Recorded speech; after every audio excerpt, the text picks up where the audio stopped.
Welcome back to the Tell It Like It Is podcast with your host, Alexi Bailey.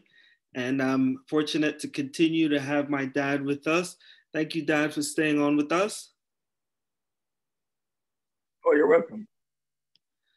Um, you know what? You mentioned critical race theory, and right now we're at a crossroads where, we're getting to a place where I think, in my opinion, the average person is more politically conscious about these kinds of political awareness about where they want to go.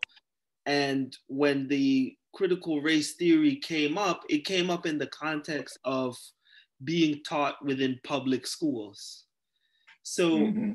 some politicians said, well, we don't want that taught in schools. It's teaching hate about America and all of these things. And it's interesting for me to see how these how every time an issue comes up, it gets politicized, right?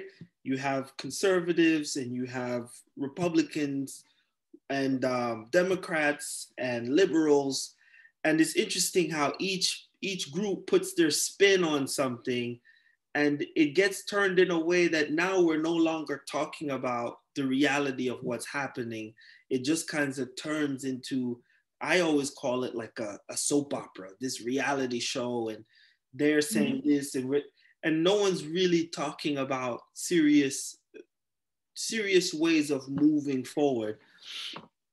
And it's one of those things, because when you talk to people, they turn it into talking points.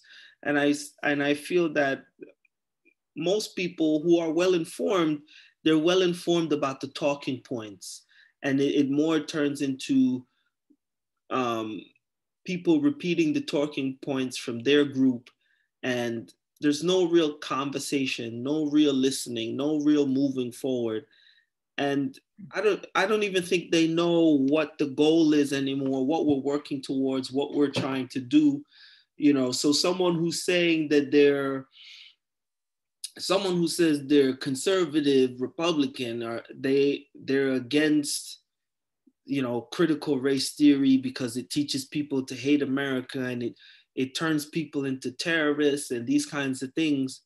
And they don't acknowledge the things that has happened in America, that people want to heal from and grow. And you have to put it out there in a way so you can have a positive conversation and inform people so that we can move forward as a nation together. That, to me, is not really happening. So it's Hmm. interesting to see how both sides have their heroes and they see the other side as the villain. And it's, you turn on the thing, and now we're getting over the pandemic, and you see how some people are saying, the pandemic this and the vaccine is, it's a scam, and other people are saying you're lying. And it just turns into this thing, and everyone's watching it, and we turn on and we know, and we kind of talk about it. And like you said, some people are comfortable with the system and they're not interested in changing. And I feel like they pretty, most people understand that there's this kind of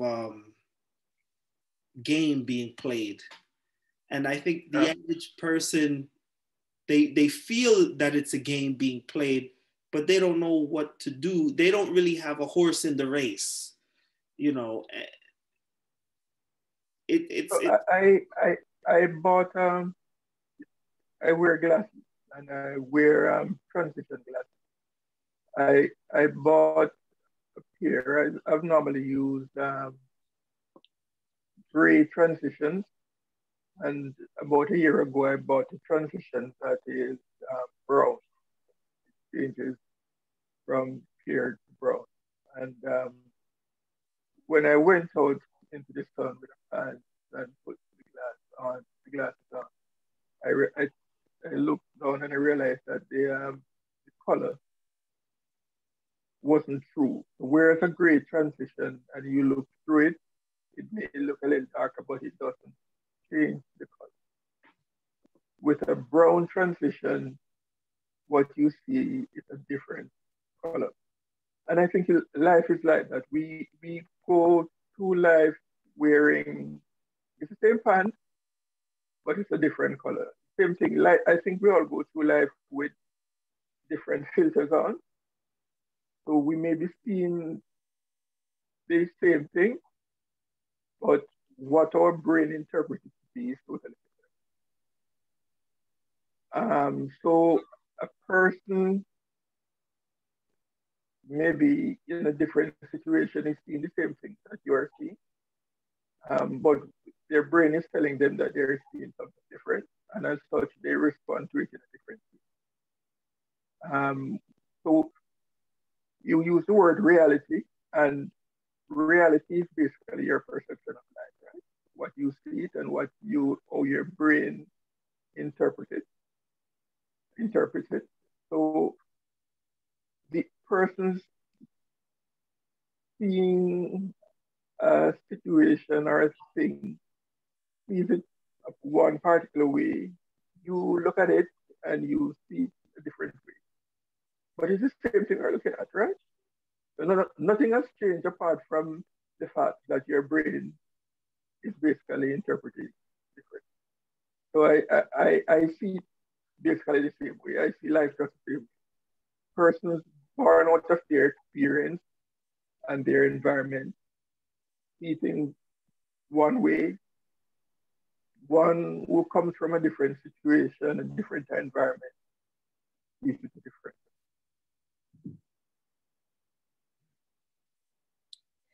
And at some point, we need to meet in the middle and talk about what you're seeing and what I'm seeing. And yeah, but are you willing to take your filters off? Be willing to take your filters off. And that means you're going to sacrifice your personal interest for the greater good. Yes, and some persons prefer to die than to remove those filters. Because it instead of it being, if using my analogy, being a pair of glasses, it now becomes part of who you are. So it now not it's not now a glass or a pair of glasses that you have on, but your eyes themselves have become so accustomed to it that even when it sees it, it is seeing something different. So it becomes almost hardwired and a part of who you are. And we all go through life with different filters and different realities. For some person, they would rather die than face their reality or their perception. Well, I always come back to this when I look at where we're going. I would like to leave when I die and I leave this earth. I'd like to say that the issues that were there 50 years ago or before my time, we're acknowledging them and trying to move forward. And I do believe that if you are in a wealthy position and you want to grow and continue ownership, the best way to do that is to empower the community so the economy grows.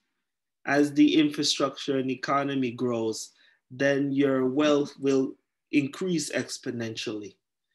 And I sense that there is a fear that if you empower the people at the bottom, they may pass you or not support the business you are invested in.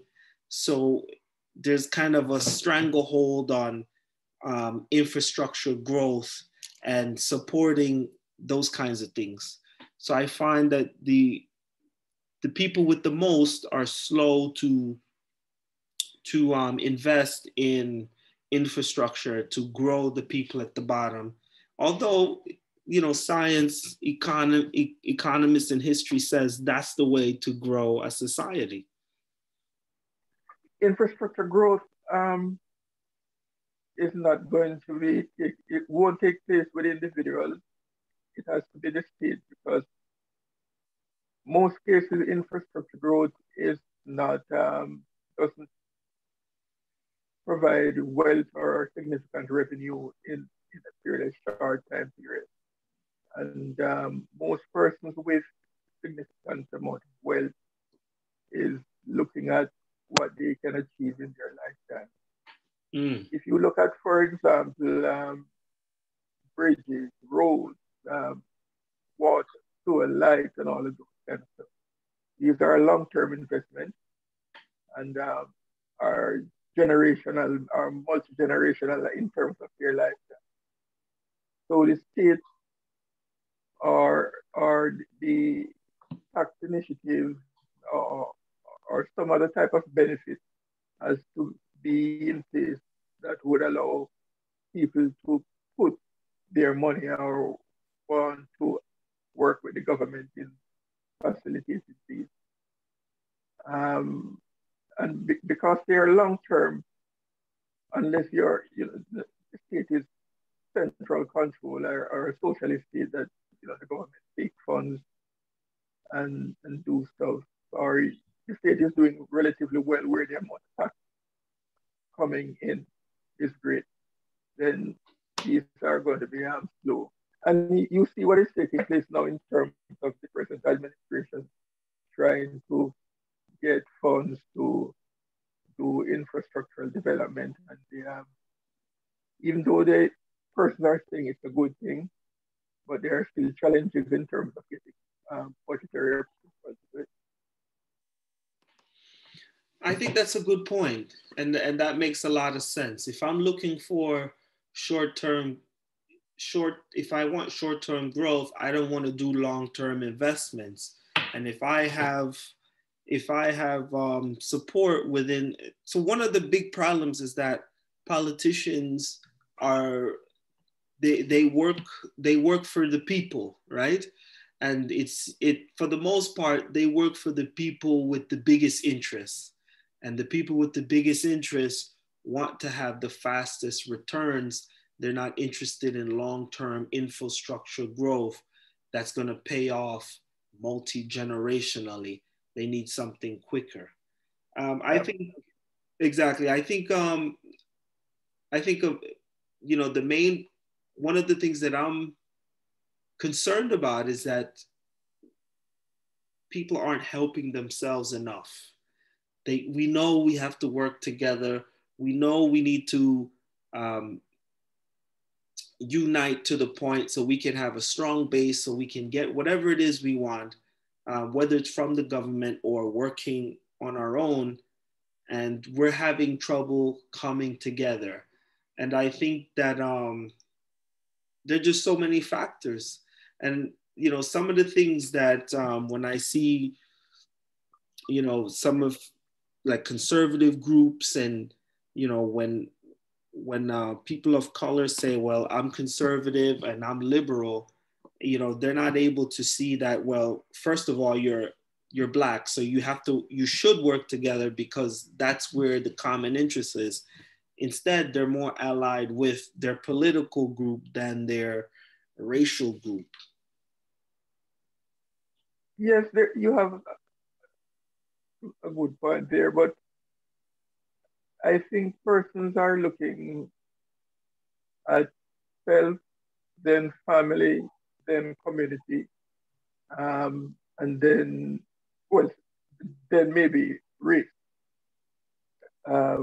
Not necessarily all persons, but persons are focusing a lot on what is in it for them. Hence the reason why it comes down to leadership and education, because you now need to be able to pull all of these minority groups together and get them to work towards some common objectives. But the thing, even when you do that and you see some of that taking place where, for example, in Georgia, some of the other states that has switched, you, in terms of where the popular votes are, you're success is going to be transitory because why I'm saying that if it is that you can't influence the rules of the game, you will be able to win one game, but you will never be a continuous winner because the person who set the rules will change the way how the game is played. So you will win a couple of games, but they could be one-off wins. So where do you want to be? You want to be in a situation where you can influence the rules of the game. And until you do that, you'll be only winning a one game or two games. And then the rules of the game will change and then you'll have to start over again. So you get organized, you work hard, you pull yourself up, you got a little bit of progress, and now you begin to impact change. And now and the other group sees that the other group is catching up and playing the game a little better. And so they have used their influence that they currently have to begin to shift the game back into their favor. So if you're winning elections based on getting poor people out, they make it harder for poor people to vote. So things like that. Well, you can interpret it. I'm just right. Just giving analogy. Exactly. That until you have some influence in terms of the rule of the game, you'll only be winning one or two, or two games maybe at most. But to be a continuous winner, you basically have to be part of that set of people or group that set the rules. So in the long run, people say, well, I can win one, I can stay with my group and win one-offs, or I can go to this group over here and they're constantly winning, and it's better for me in the short run and in the long run because they have a bigger base and they're going to protect their interests. So it's better for me personally to align with them. We have to try. We have to try, and I don't want to discourage persons or players from not trying because the rules of the game are going to change. Because then it's almost like you're going to give up in future. We as human beings are alive because we have hope. If you live, which is the reason why God is so important to a number of persons, because it makes you feel that there's something worthwhile living for. And that's the reason why, for example, persons of my ethnicity are around today. Because if you didn't have hope and the belief that you can win despite the odds, then you commit suicide or you die from depression. But having that hope and believing that something will happen tomorrow doesn't remove you from trying to put yourself in a position whenever you win one game to get at least a few players or a few persons into the group that sets the rules. Because it is by doing that that you're going to see significant change taking place over the long term. Now, as for African Americans, for a long time, the church was the refuge, the place that we turned to when we wanted to organize. You went to church. When you wanted encouragement, you went to church. When you wanted a sense of right and wrong, you went to church. And the church has been on the decline for a number of reasons. And I think that's something, not for the sake of religion, but as a community resource, it's something that we really should focus on. And it's interesting to see the change.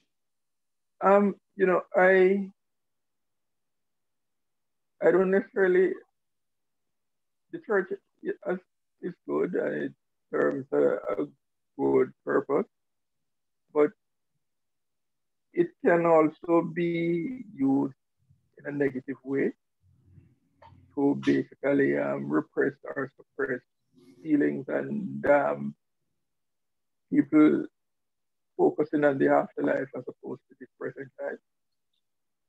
Uh, and as such, you know, what we see it in, for example, in the coming from the West Indian and you know, what you've read in terms of slavery, where you were always encouraged to work harder because when you die, you go to heaven and life will be better, right? Or you go into some better place. You know, and I don't have that belief. I figure you should work hard today and try what you can achieve in this life. So wherein the different morals and ways in terms of self-control that the church teaches are good, but there are some negatives in terms of also what is taught and the, the, the persons that, and persons who are held up as deities in terms of who you are to worship. I figure these are basically classical conditions taking place. If it is that as a black child you go to a church when you're young and see somebody holding up a deity that is white and this is what you're working towards. So, which is the reason why the Rastafari movement in Jamaica, you know, I see it as a bit so positive. So we as human beings, I think, have a need for deity. And you know, you may have read about the God gene in some people where we are maybe hardwired or it's a part of our gene to genetic makeup, I should say, to have someone to worship. But we need to be careful in terms of young persons being taught to look on certain things and see them as being totally good and totally bad. Life is all about gray hairs. And the people we have as influencers in our life and who the kids see at an early age has been all good. You know, it's important in terms of the way they think and the way how they see their life. Something that I think is interesting right now is when you use Google, Amazon, and Facebook, they're collecting information about your choices and preferences. And you, while you're on the platform, you're looking at ads. And all of these things goes to generate billions of dollars, which the users are not getting any, you know, obviously you're getting the service of using it, but you know, I think that's a major issue. Yes, the thing about it is that someone has to say life is all about cost. If you're getting something free and it seems to be good, you have to ask yourself, who is paying for this, right?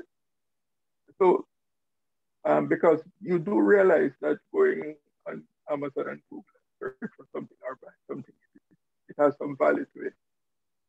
Um, and and these server farms and the massive amount of equipment that these guys have to put in place for you to get that benefit cost money.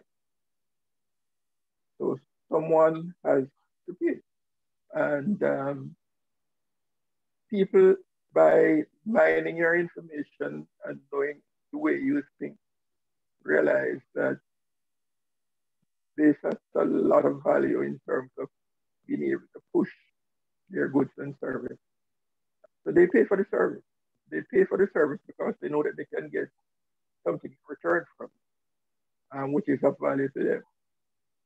So what are the options? I mean, you can block out some of this information to the extent that they may not necessarily know you down to where who you are. But once you go on the platform and willing to use it, you are going to pay in one way or the other. So it's a sacrifice that we make in terms of using their platform. But in life, there are no free lunches. If if you think there is it's an illusion, man. Somebody has to pay for whatever service or good that you consume. How do you want to be remembered? What do you know, if your grandkids are going to see this one day, your great grandkids, what do you want to communicate to them? This is your opportunity to speak into the future. We live what the average what life expectancy, for example, maybe now 65, maybe 77, sorry, 70, 73, they're about my both my parents live into their 80s. They're now deceased.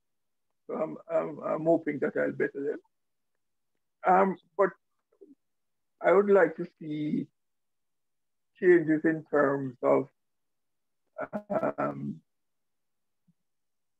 what we are able to accomplish in terms of, I spoke about entrepreneurs being able to generate one's own income, become more self-reliant. You know, there's not a lot I see able to, I will be able to change in maybe the next 30, hopefully, years that I have. But to the extent that people can see and this video will be years to come. I try to play my part in terms of my community passing on information as did my father before he died. That to me, persons realizing who they are and realizing that listen, you have to look within yourself and try to work towards achieving you and your family rather than looking out with someone else for support. I think, it is what I would encourage young persons who may be looking at to be doing.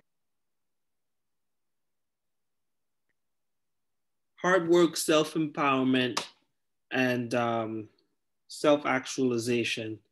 Don't focus on someone helping you, help yourself. There's plenty of opportunities for you to get ahead. Don't get distracted.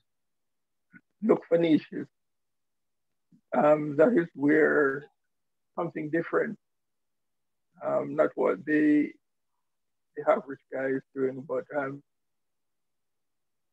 a lot of the services and goods that are now present are going to be commoditized going forward in the next few years. A lot of professions are going to be, I think, obsolete. We can buy packages now in terms of, for example, accounting, even areas in terms of medicine and law.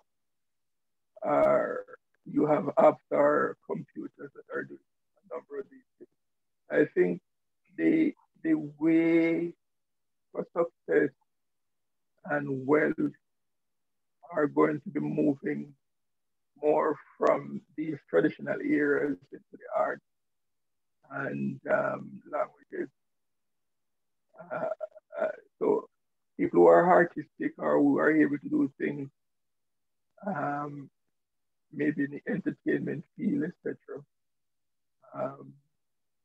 People who are able to create artistic, whether it be the visual or performing, Right. I think are going to be major money earners. But if one is going to study and be looking at things like accounts or law or some of the other stuff, I think, you know, one has to be careful in terms of what is going to happen and the type of technology that are going to be deployed that may render some of these professions. So I can totally see if you have a business and you know, need an accountant, little by little, every transaction is going to happen on the computer. So at the end of the month, you won't need to submit it to the accountant to look it over. It's going to be fully automated into your QuickBooks or Quicken or whatever. So you won't need an accountant for that. Little by little, you know, Yeah. the bigger accountants like Amazon is going to need less accountants because it's all in the computer. And once you figure out all of the algorithms for the system, you don't need someone to crunch the numbers every time, every month, once a year. Exactly. And the lawyers who handle disputes and all of these things, the more things are plugged into a computer, then you don't need to debate about it. It's is what it is on the paper. That Exactly. So apart from people who are maybe very highly specialized, and right. Look, who may be able to assist in writing or codify some of these things. Exactly. The average guy, I mean, or the average accountant is not going to make it. I mean, when I spoke about my early days in the telecom scene, and we had typists, we had clerks, you had tenors, you had operators, and all of these persons were earning funds or money doing a number of these tasks. And these are all gone, right? Absolutely. And I see a number of professions and taking the same path in the future. So, persons who are looking at different areas of study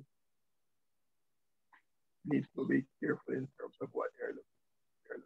So I would say we have to be constantly scanning and the environment to see what is happening and where you're going to focus. Well, we're living much longer now, so the medical field, there's going to be more and more opportunities. We haven't automated medical yet. It is going to that actually, because you have some of those Star Trek type devices. I'm sure you're going to see where this person can take a blood sample and realize what is happening, or do a body scan in short order and pass that scan onto a computer that interprets it, and maybe make a diagnosis, or people are using robots to do surgery and all.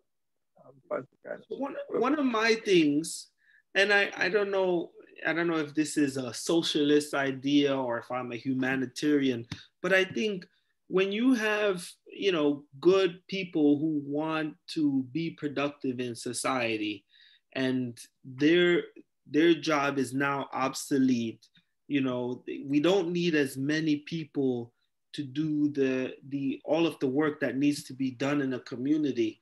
I think we have to address the fact that we have a large part of the population that's not earning the income needed to live comfortably. So people will be reskilled.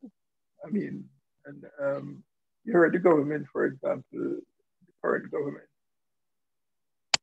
talk about changing the way automobile are powered in terms of using fuel. You're going to have more electric cars. So a mechanic who may have been making his money by put together engine, or persons who made their money off the petrochemical industry would now have to be looking at doing photovoltaic or solar panels and electric motors.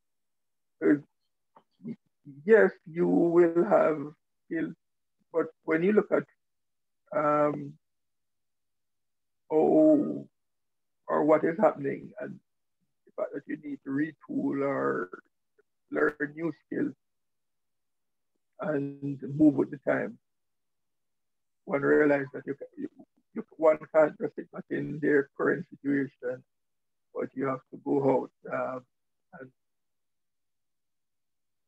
look for knowledge and try to apply it to what is taking place around you in terms of making yourself relevant. Well, so what I'm saying is there's a large cross section who's gonna fall in between those cracks. Yes, And that's true. what do we do? What do like? I mean, this is gonna create a societal problem for the rest of us who do make the transition. It's not just their problem. Look, a lot of changes took place over the years in terms of agriculture, the industrial revolution. I suspect the persons then, would have, what are we going to do with all of these persons? If we were to change out from one technology to the next. But fortunately, we have been able to absorb. It may mean that persons are given a stipend, and maybe a lot of persons are going to be on certain programs, or persons will have to pay more for what they do in terms of small tasks. But I think innovations will come about that will allow persons to make a livelihood. If that doesn't happen, then the politics is going to trip in and start to take away money from certain persons and redistribute it. But people are not going to sit back and die for hunger because they're not gainful employed, right? It won't happen. Well, it's a problem, and we'll have to deal with it. Yeah. Yes. That's exactly. We're seeing changes now with the environment. And you saw recently we're in Europe, they had a lot of floods. Same thing taking place on the west coast. There's fire, east coast there's rain. So a lot of changes are taking place, but the system will adjust itself, hopefully, and compensate for these changes. So life will be different from how it is now, but I think people will survive nonetheless, albeit under different conditions. I do think that what you're saying is true 100%. But in the meantime, there's a lot of people who are struggling, who are going to continue, who they were struggling 5 years ago, they're going to struggle now. And 5 years from now, they're going to be even more behind, right? You have someone who's graduating from school in the spring, and they're going to be, young and able to adjust with the times, and someone who's a bit older is not going to be able to keep up the way they are. And it's one of these things because the population of youthful workers are growing faster, and there's going to be a lot of growing pains. Yes, and people may die, and I should I say will die as the system adjusts. In most situations where you have changes take place and at too fast a pace, they're going to be spin out. I mean, we have seen in different continents where persons starve or people revolt because they feel that the situation is adverse to the extent that they have to do something because no one is going to just sit around and die of hunger.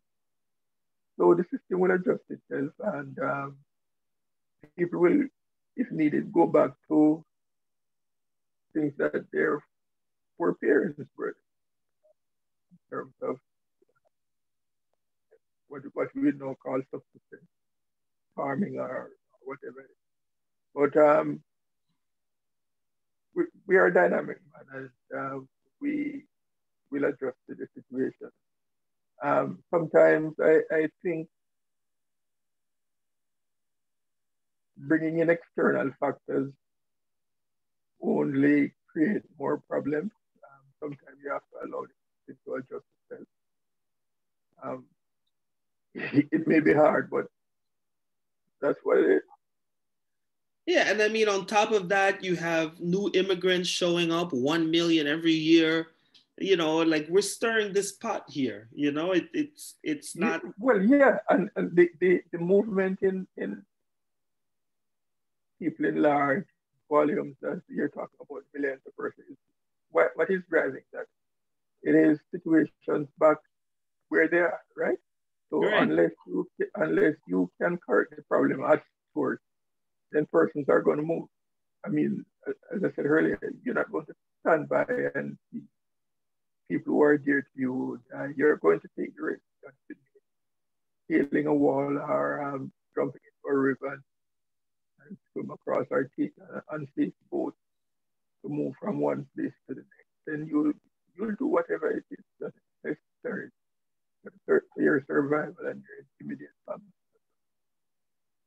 So you can't stop the problem by maybe stopping persons when they get here. It's best to solve the problem at source. So you provide a line for them to do the fishing rather than maybe giving them fish. So you give them the necessary tools or support them to the extent that they can survive with rather than moving from one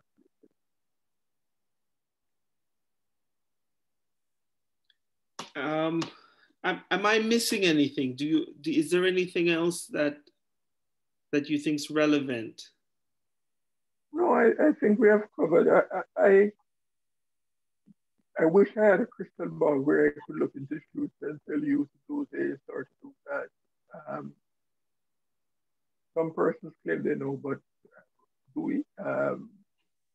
We have to take it stride and work today to make life for ourselves and those who are important for us better in the future. You know, one of the things that I often say is that most people I know, you know, regardless of what their educational level or income level is, their main focus in life is to work their job, take care of their family, and what they do for community is they just vote. Mm. So instead of trying to proactively make things better, they just cast their vote. Most of them, they don't really get involved in any local thing. They vote every 4 years for the president, and they just kind of, you know, say, oh, the president, you know, I vote Democrat or whatever, and that'll kind of make it better. You know, they watch the news, they read the Times, and Mm. that's it. Politics impact the persons who are at either extreme in a big way, very rich and the very poor. People who are in the middle tend to be impacted less by what is taking place in a political way. And as such, um, sometimes they tend not to care much because they feel that it's not going to affect them in a big way, whatever. And hence the reason why you see most politicians talk about the middle class because that's where a lot of persons fall and they know that by being able to appear to be sympathetic to their cause, they can create major shift in terms of their political stand. Has Jamaica gotten better? You know, you've been politically aware since the 70s up to now, so that's 40 plus years. do you see Jamaica moving towards in a way that you're satisfied?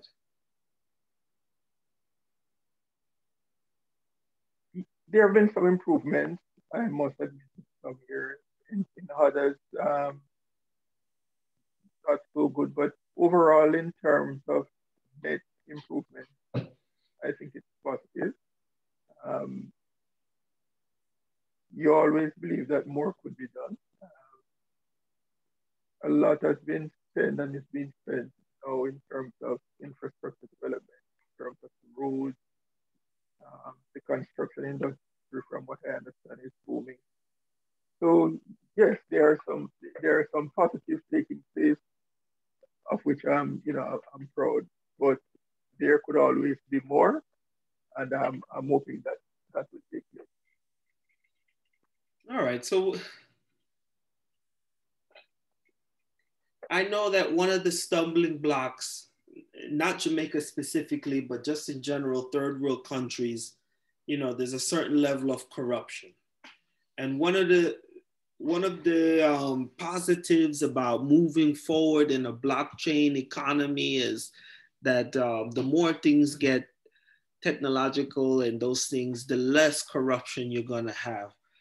Um, Little by little, other than that, other than corruption, do you see any other major hurdles for Jamaica specifically? You use the word corruption, and there is an index that measures relative corruption across different countries, and it's a perception value as opposed to a real value. I think, and so a lot of persons walk away and say third world countries are corrupt, and it may not necessarily be true. So we tend to believe what information that is pushed um, towards you get. If you look, for example, at the news coming out of Africa and you see the camera focus on pot belly kids, then you said, well, the entire African continent is poor. Um, so I would be a little bit guarded in terms of agreeing with you in terms of the overall perception uh, that you know corruption is a big thing. I'm not saying that it isn't, but what is going to prevent that from getting worse is to the extent that you have checks and balances in the system that will hand out punitive measures um, when persons fall out of work. And we the situation here is an example wherein persons, or at least some persons are claiming the January 6th event, where persons push the may push the envelope, but the system has a safeguard that pushes back.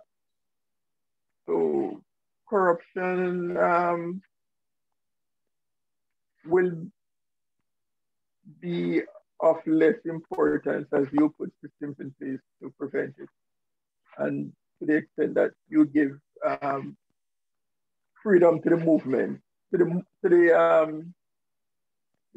media, I should say, to come in and broadcast or make these things public.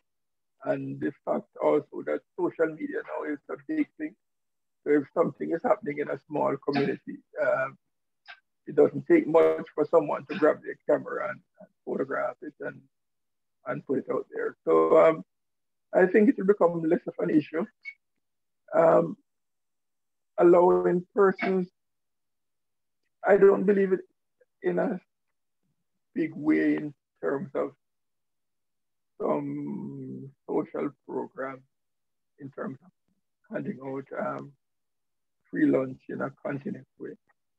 I think persons have to work for what they have. You'll help them when they're down, but at the same time, having put them on their feet they should get a chance, or you should allow them to work towards their own. Thank you, Dad. I really appreciate you being a guest today, and I appreciate your positivity. And me personally, I benefit from having different opinions, different glasses, looking at the situations. Um, that's very helpful to give fresh perspective.